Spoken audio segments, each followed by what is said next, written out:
What's up guys, and welcome back to my channel. If this is the first time you're seeing my face, I'm Ada and I'm a Nigerian sewing blogger based in Nigeria. I do videos on sewing tutorials, sewing tips, sewing tricks, sewing related products and fashion business tips. Today I'm going to be doing a tutorial on how to cut a blazer, and this is something that is not really beginner, but it is very simple to cut because once you get the tips and the tricks, you are just one way to sewing and wearing a blazer. So if you want to find out how to cut a blazer, keep watching. Before we go into the tutorial, if you're not yet subscribed to this channel, please subscribe to this channel by hitting on the subscribe button and the notification bell so that whenever I post a video, you'll get notified. Now let's just go into the tutorial. So these are the things I'll be starting with: my scissors, my ruler, my chalk, my fabric. So I went ahead to cut out my working piece, and I folded it into two. So to form the allowance, that's that fold that causes, to form the allowance, I marked out 4 inches. Now this 4 inches is for the lapel.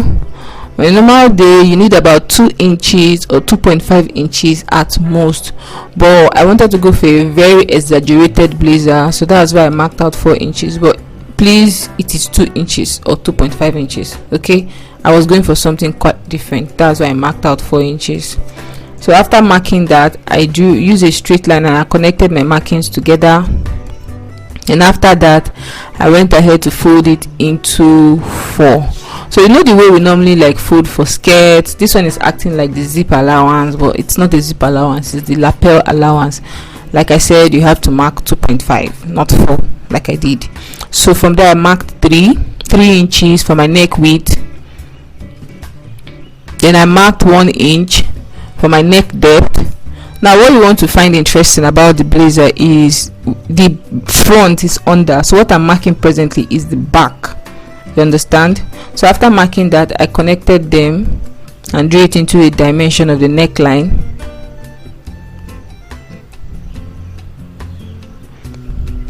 Then from that point I extended my tape that backwards and marked my shoulder.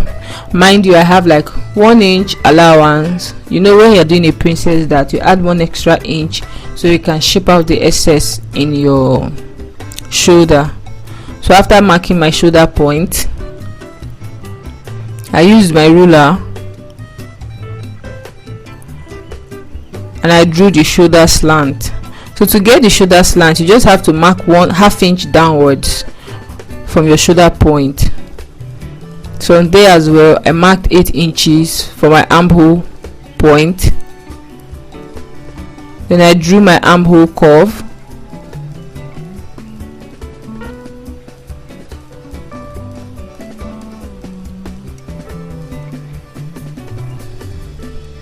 From that point, I marked about 4 inches. Now I want to insert my princess dart. So from there I went ahead to mark my nipple point. So here you just have to insert your own measurement. Then I marked 4 inches for my dart point. I just went ahead to mark 4 inches all through the entire length of the fabric. You guys know how we create a princess dart. There's a detailed tutorial on that. You can check the link in the description box for that. I have a detailed tutorial for how to cut a princess dart and a princess dart bustier. Check the description box for the links to those tutorials. So when I was done marking 4 inches for my dart point, I used my ruler and I connected everything together.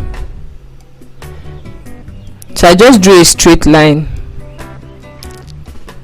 Then I went ahead to insert the princess dart, which is a curve to the nipple point, something like that. You can see how I carved it in.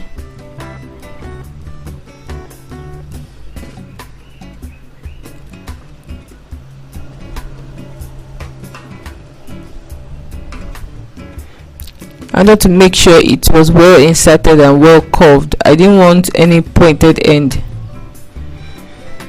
So this is what we have here. So when I was done with the back, I went over to the front And from that point I extended my tape backward and marked 3 inches for my neck width.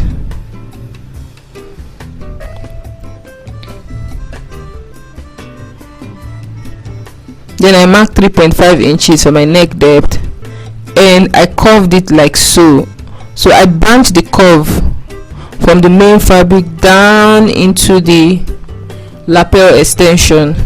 Like I said, the lapel extension should be about 2.5 inches, but I wanted something exaggerated.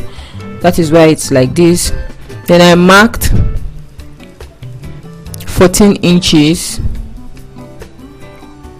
for my half blouse. Not really half blouse, but like where my button will sit, like where my button will crest each other.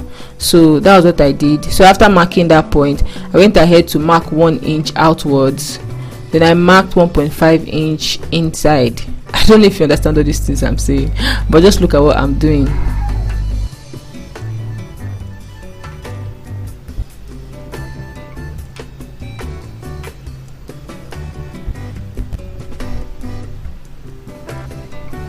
So at that point I marked 1.5 inch here, not 1 inch. Sorry, I marked 1.5 inch.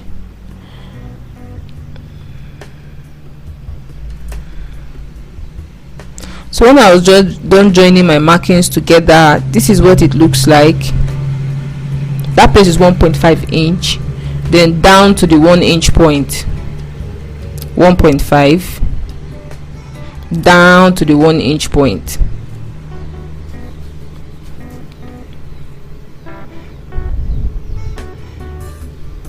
So this is what I have here. I have the princess dart.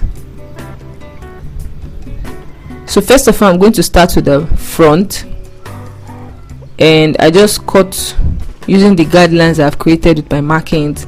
So like I said, for a normal blazer, the extension, that's the lapel allowance, is about 2.5 inches at most. You can go from 2 to 2.5 inches, but I wanted something a little bit exaggerated. That was why I marked 4 inches, but you don't need 4 inches, please. You don't. So you know, for the down, why I branched 1 inch inside is because for the down part of the blazer, you know, it's a little curved and they don't really touch each other. So that's why I had to go like 1 inch inside, and that's why I branched into the main fabric. So when I was done with the front part, I went ahead to cut the back.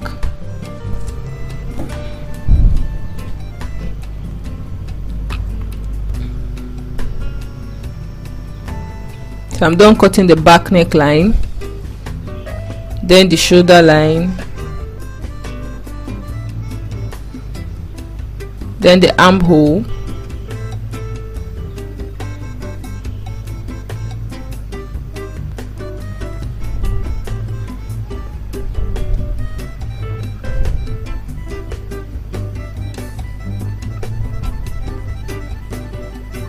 after that I went ahead to cut my princess dart.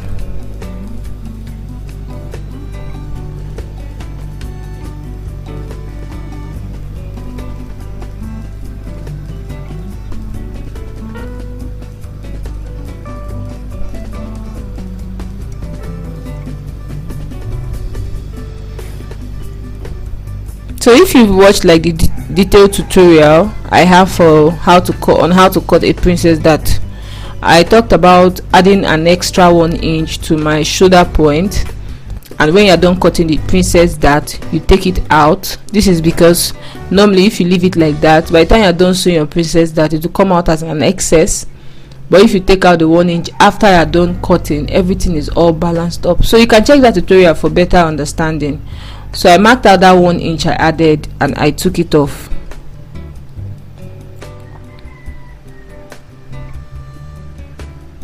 So this is what the back looks like. Now I want to take out, you know, sometimes when you wear your princess dart, the back doesn't look good, it looks a little puffy. So this is where I take care of that. I just take out a little excess around the down part. Seriously, just check out the tutorial on how to cut a princess dart bustier to explain everything I'm doing here. The link is in the description box. So I took it out.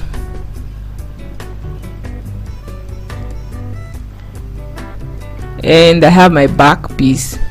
So this is my back piece. Some people kind of have a joining at the back for their blazers, so if you want that, you know how to insert it with an allowance, you might do that.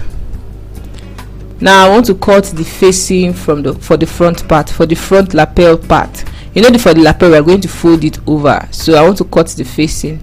Now if you are cutting your facing, you want to extend it towards the neckline of the shoulder point of the main piece. So what I just did was I laid it on the fabric and I went over to cut it.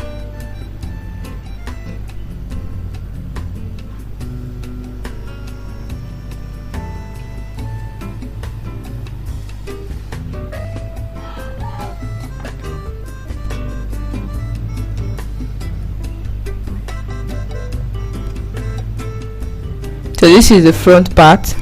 After cutting, I went over to tag it. So this is simply how to cut a blazer. If you enjoyed this video, please give this video a thumbs up, subscribe if you haven't, do come back for more videos, and I'll see you in my next. Bye.